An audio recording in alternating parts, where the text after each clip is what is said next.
အာဆနယ်ကြောက်တူးတုံနေလောက်မဲ့ PSG ရဲ့ကြွေးကြော်သံအားလုံးပဲမင်္ဂလာပါ Daily Table Channel လေးကနေပြန်လည်ကြိုဆိုလိုက်ပါရစေ PSG ကလက်ရှိဥရောပရဲ့အကောင်းဆုံးအသင်းဆိုတာငင်းချက်ထုတ်စရာမရှိပါဘူး PSG ကပြိုင်ပွဲတိုင်းမှာအကောင်းဆုံးခြေစွမ်းကိုပြသနေနဲ့ဖလားတွေတလုံးပြီးတလုံးရယူပြနေပါတယ် PSG ကဒီတစ်ပတ်မှာနောက်ထပ်အောင်မြင်မှုတစ်ခုကိုထပ်ပြီးတော့ရယူနိုင်ခဲ့ပါတယ် PSG ကဒီတစ်ပတ်ကစားခဲ့တဲ့လမ်းစသင်းနဲ့လေကူဝမ်းပွဲစဉ်မှာ2-0နဲ့နိုင်ယူပြီးတော့လိချန်ပီယံဖြစ်ဖလားကင်မြောက်နိုင်ခဲ့ပြီဖြစ်ပါတယ် PSG က12နေရာကအသင်းကိုဝေးကွင်းသွားရောက်ရှင်ပြိုင်ကစားခဲ့ရပေမဲ့အမှားယွင်းမရှိထိန်းချုပ်ကစားခဲ့ပါတယ် PSG ကပထမပိုင်း29မိနစ်မှာကတည်းကခဗီချာခါဗရာစကယ်လီယာရဲ့သွင်းကိုနဲ့ဦးဆောင်ထားနိုင်ခဲ့တာပါ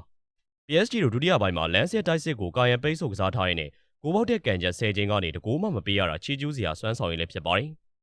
PSG တို့နိုင်သေးကြစေမဲ့အပိတ်ဂိုးကို63မိနစ်မှာ18နှစ်သားလေးအင်ဘရာဟမ်အမ်ဘာယေကသွင်းယူပေးခဲ့ပါတယ်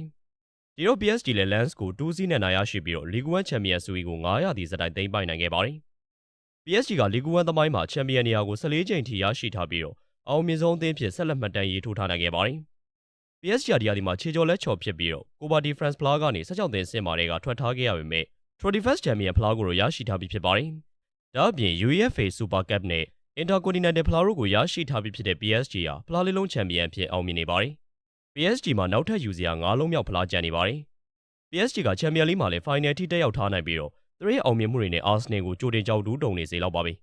Arsenal ကိုနိုင်ယူပြီးတော့ PSG တို့200ရာသီစတိုင်ဥရောပချန်ပီယံဖြစ်လာမလားဆိုတာဆက်လက်စောင့်ကြည့်ရပါမယ်ကြည့်ရှုပေးကြတာကျေးဇူးတင်ပါတယ်